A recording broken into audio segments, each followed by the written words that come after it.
Bueno, buenas tardes. Vamos a hablar del racionalismo y como ya sabéis, el racionalismo lo vemos siempre como una respuesta positiva ante la pregunta de si es posible alcanzar el conocimiento de alguna verdad. El racionalismo es la corriente filosófica que inaugura Descartes como inaugurador a su vez de la filosofía moderna con su obra Meditaciones Metafísicas, que considera que es posible alcanzar el conocimiento de alguna verdad siempre y cuando se emplee la facultad racional de los seres humanos para ello. Es decir, el ser humano tiene una serie de facultades, podemos distinguirlo, para ser más breves, en los sentidos y la razón, que es una facultad más desarrollada en los seres humanos que en otros seres vivos, y el racionalismo lo que considera o por lo que se caracteriza es por esta confianza plena en la razón, es decir, que es la razón aquella facultad que puede conducirnos a la verdad frente a los sentidos, por ejemplo.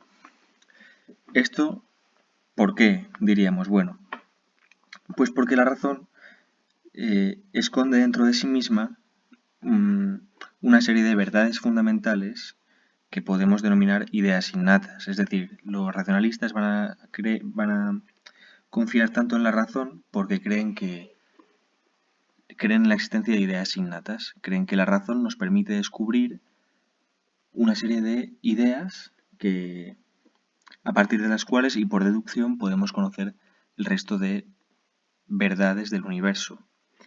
Mediante un ejercicio racional, un ejercicio lógico, podemos descubrir una serie de fundamentos, como por ejemplo en Descartes el cogito, que soy una res cogitans, a partir de lo cual se deriva por deducción pues las verdades de todo lo demás.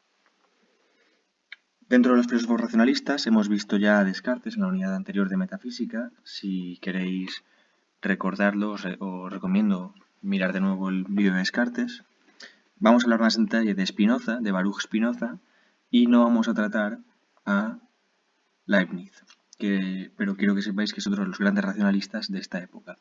Recordad que estamos moviéndonos entre los siglos XVII y XVIII, puesto que en el siglo XVII comienza la rama de la filosofía llamada epistemología o teoría del conocimiento, a raíz del ensayo sobre el entendimiento humano en 1609 del filósofo empirista John Locke, y a partir de ahí comienza este debate entre empiristas y racionalistas por qué medios cognitivos, qué instrumentos son los mejores para poder conocer la verdad.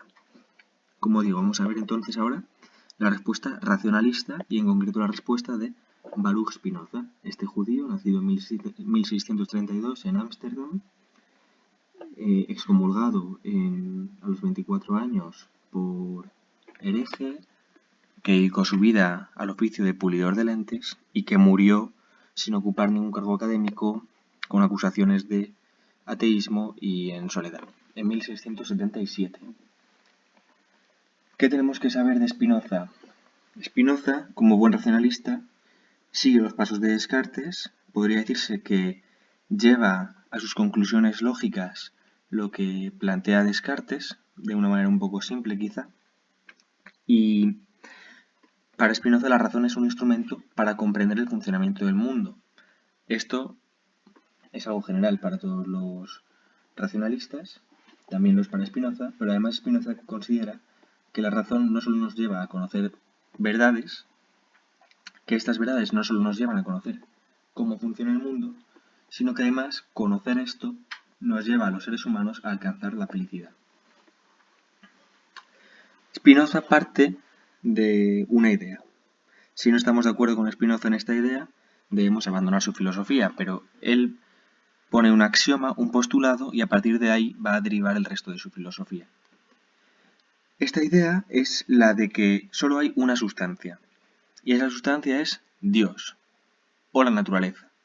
Deus sive natura. Esto significa Dios, es decir, la naturaleza. ¿Por qué dice esto? Bueno, Spinoza considera que muchos filósofos parten erróneamente de lo concreto, parten erróneamente, como Descartes, de analizar las cosas particulares o de analizar el yo, pero que lo correcto es partir en una filosofía siempre de aquello que es más verdadero y más general, en este caso es Dios. Cuando decimos que hay una única sustancia y que es Dios, que es el primer postulado de Spinoza, tenemos que recordar a Descartes porque, en cierto sentido, estamos discutiendo alguna de las afirmaciones de Descartes con esta afirmación. Descartes, cuando establece su primera verdad, que es la del cogito, establece que existe una cosa que piensa, ¿verdad? Esto es una res cogitans. Más tarde, demuestra la existencia de Dios mediante el argumento de la idea innata de infinito y la idea innata de perfección, como recordaremos, y de esta manera descubre la res extensa, la res infinita, que es Dios. Y Dios garantiza la existencia de lo real, lo que es exterior al yo, es decir, lo extenso, el mundo. Por tanto, Descartes dice que en la realidad hay tres sustancias. Una sustancia podemos definirla dentro de este debate como aquello que existe sin necesidad de otra cosa que le dé la existencia. ¿Qué tres cosas existen sin necesidad de ser causadas por otras? Bueno, pues la res cogitans, la res extensa y la res infinita. Esto es así para Descartes. Para Spinoza no. Spinoza considera que en el fondo, según los planteamientos de Descartes, la res cogitans y la res extensa no son tan independientes como lo es la res infinita, sino que más bien el mundo y el yo existen porque Dios existe. Por tanto, si dependen en cierto sentido de Dios, no pueden tener el mismo grado de realidad. La res infinita, Dios, debe ser la única sustancia. La res cogitans y la res extensa serán otras cosas, que ya veremos más tarde, pero serán otras cosas con un grado de realidad más bajo.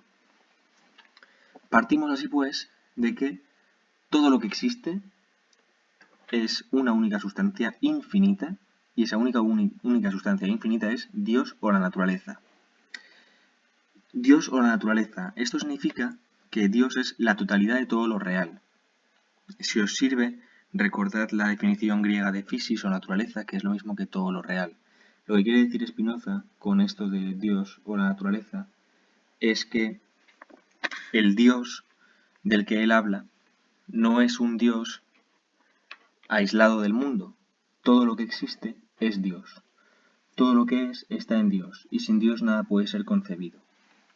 Esto es, si algo existe, si algo es real, debe haber sido originado por Dios y debe ser también Dios. No puede haber una cosa que sea Dios como en un mundo aparte, como en un cielo, como nosotros lo imaginaríamos, ¿verdad? Con un cuerpo de hombre, y aparte aquí tenemos nuestro mundo. Eso no tendría sentido para Spinoza. Lo real, la sustancia, aquello que existe necesariamente, debe ser Dios. Por tanto, absolutamente todo lo que consideramos real es Dios. Tanto el ordenador que tengo yo delante como nosotros mismos, todo es, en cierto sentido, Dios. Habría que hablar entonces de qué es Dios y qué no es Dios. Dios no es entonces un Dios antropomórfico, un Dios con forma de hombre. Dios tampoco es un Dios que nos da premios y castigos en función de nuestras acciones. Y Dios no es este Dios de las Escrituras que libremente creó el mundo en 7 días por su voluntad. Claro, por esto Spinoza se ganó la fama de hereje, porque está contradiciendo estas afirmaciones ya de base. Efectivamente, el Dios de Spinoza puede definirse como un Dios como necesidad. Vamos a ver si podemos entender el planteamiento lógico que sigue Spinoza, la secuencia lógica. Spinoza afirma que hay una única sustancia, que es la sustancia infinita y divina, es decir, Dios. Esta sustancia debe existir necesariamente, puesto que es infinita y que es perfecta, y en una de sus perfecciones es la existencia, y no puede haber nada que no forme parte de ella, porque entonces habría otra sustancia separada, ¿verdad? Pero afirmamos que tenemos una única sustancia. De este modo, todo lo que existe, incluido el mundo, está incluido dentro de Dios, todo forma parte de Dios. ¿Y cómo llegamos aquí a hablar entonces de que Dios puede definirse como necesidad y de, como dice aquí, el mundo existe del modo como lo hace, de una manera necesaria y nada podría haber sido de otro modo? Bueno, esto es un poco rebuscado, pero lo siguiente. A ver, Spinoza está diciendo que el mundo que nosotros habitamos y que todo lo que existe, además de que sea Dios, es como es y no podría haber sido de otra manera, sino que es necesariamente de como es. Por esto dice que Dios no es un Dios castigador y un Dios benefactor, sino que todo lo que existe existe tal y como lo hace de una manera necesaria. Si Dios fuese un Dios como el de las Escrituras, si Dios fuese un Dios que crea el mundo de una manera libre, esto significaría que crea el mundo porque quiso, ¿verdad? Y que podría perfectamente haber creado el mundo y no haberlo creado. Esto significa que podría no haber sido creado el mundo, por lo que el mundo no existiría de manera necesaria, sino de manera contingente, que es lo opuesto a lo necesario. Por ejemplo, pues puede decirse que yo soy una persona contingente, porque no tendría por qué haber nacido a menos que mis padres pues no hubiesen tenido relaciones sexuales, ¿verdad? Ahora bien, Spinoza nunca afirmaría esto. Spinoza afirma que todo existe de manera necesaria.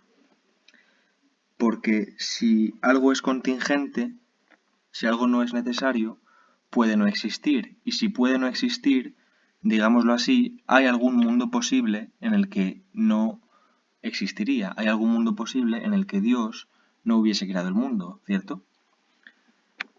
Pero claro, si la única sustancia es Dios, que es lo mismo que la naturaleza, es decir, que es lo mismo que lo real o que el mundo, habría algún mundo posible en que Dios no se hubiese creado a sí mismo, porque crear el mundo, en este caso, equivale a crearse a sí mismo, porque es lo mismo.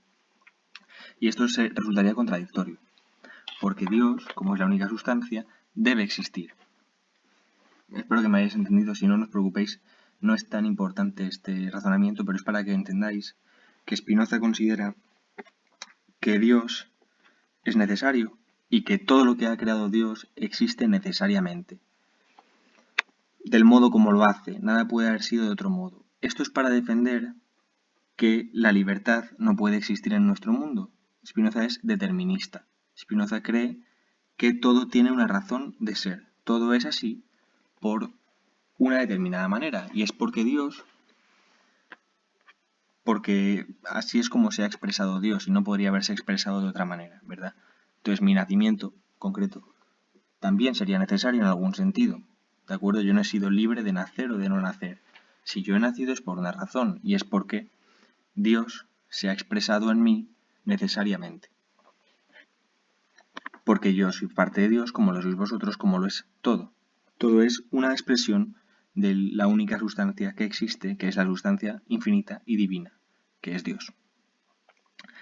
Bueno, si el mundo existe del modo como lo hace de una manera necesaria, como decimos, la libertad no existe, ¿de acuerdo?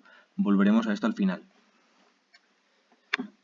Vamos a hablar ahora de la manera en que distingue Spinoza la realidad, porque Spinoza también establece una serie de distinciones al modo como lo hace Descartes, si bien algo diferente. Como decimos, tenemos en primer lugar que la realidad puede distinguirse en la sustancia, que es Dios, y la sustancia de Dios lo que hace es expresarse en infinitos atributos. Me explico. La sustancia es una sustancia infinita, ¿verdad? Por tanto, lo que hace es presentarse en la realidad de infinitas maneras, lo que llamamos atributos. Estos atributos son la manera que tenemos nosotros de captar la infinitud de la sustancia, el modo como se está expresando la sustancia. O sea, Dios. Dios simplemente pues es de infinitas maneras y nosotros podemos captar una serie de esas infinitas maneras en que Él se expresa, que son llamadas atributos. En concreto, los seres humanos solo podemos captar dos, ¿vale?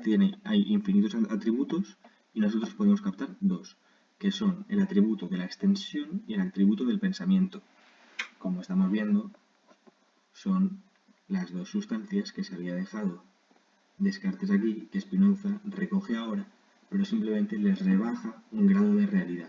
La sustancia infinita es la más real, y se expresa en los atributos infinitos de los cuales nosotros captamos la extensión y el pensamiento. Ahora, estos atributos se expresan a su vez en el mundo concreto, no de manera separada, pero sí de manera concreta, de manera particular, en lo que hemos llamado modos. Bueno, se llama así. Los modos son limitados, estos son finitos, no son infinitos, ¿de acuerdo? Son la forma particular en que un atributo se concreta en la realidad. En otras palabras más sencillas, un modo es un objeto del mundo real. Tú y yo somos modos, los seres humanos solo somos modos. Tenemos 2 grados de realidad menos que la sustancia de Dios. ¿Somos Dios? Sí, sí que somos Dios. Pero no somos ni siquiera la primera manera en que Dios se expresa. Somos la segunda, somos una realidad de segundo orden. Nosotros, ¿por qué podemos captar los atributos de extensión y de pensamiento? Bueno, pues porque somos modos de una combinación de estos atributos. ¿Verdad que para Descartes yo soy una res cogitans y aparte tengo un cuerpo que es extenso, que tiene una extensión, tiene una materia, una materialidad? Pues Spinoza estaría de acuerdo. Yo soy una combinación de los atributos de extensión y de pensamiento y por eso puedo captar estos dos modos, no puedo captar ninguno otro. Por tanto, nuestro grado de realidad es muy bajo, nuestro papel es muy limitado, somos solo una pequeña parte del eslabón de cadenas, del eslabón de la cadena de necesidad que es Dios. Dios es infinito y se ha expresado de infinitas maneras y nosotros estamos al final de esa expresión, solo somos pues como una pequeña hormiga, como un pequeño insecto, ¿verdad? Tenemos el mismo grado de realidad, somos objetos del mundo real, del mundo que percibimos nosotros. Bueno, ¿por qué entonces puede la razón ayudarnos a ser felices? Que esta sería la segunda parte de Spinoza. Pues porque la razón nos permite conocer esto, nos permite conocer cómo funciona el mundo, nos permite conocer los atributos de la extensión y el pensamiento, ¿verdad? Yo puedo comprender mediante la razón la extensión, que la extensión es lo material, y puedo comprender cómo los objetos del mundo forman parte de este atributo, puedo comprender cómo yo comparto el mismo atributo que la lámpara que tengo a mi izquierda, porque también es material como yo lo soy. Y este funcionamiento además me permite conocer cuál es mi condición. Y conocer cuál es mi condición me permite no creerme una cosa que yo no soy. En el momento en que yo me conozco, soy consciente de que soy un modo, puedo vivir más feliz. ¿Por qué? Porque no me creo ser una cosa que no soy. No me creo ser más. No creo ser un Dios y no creo ser menos tampoco. Sé que soy una manifestación de Dios, pero una manifestación menor. Y sé que todo lo que yo hago está hecho por una razón mucho mayor que yo, que es por el modo como Dios se expresa. Yo no tengo ninguna clase de libertad y tampoco ninguna clase de azar. ¿De acuerdo? Entonces, para Spinoza este conocimiento de la realidad debería hacernos felices, debería tranquilizarnos, debería no hacer que nos perturbásemos por cosas que están fuera de nuestro control. Spinoza sigue un poco una filosofía estoica en este sentido, porque todo lo que está fuera de nuestro control tiene también una razón de ser y bueno, en definitiva todo sucede por algo. Y yo no debo creerme que soy una cosa que no soy. Yo no soy más que un modo de un atributo de la sustancia que es Dios.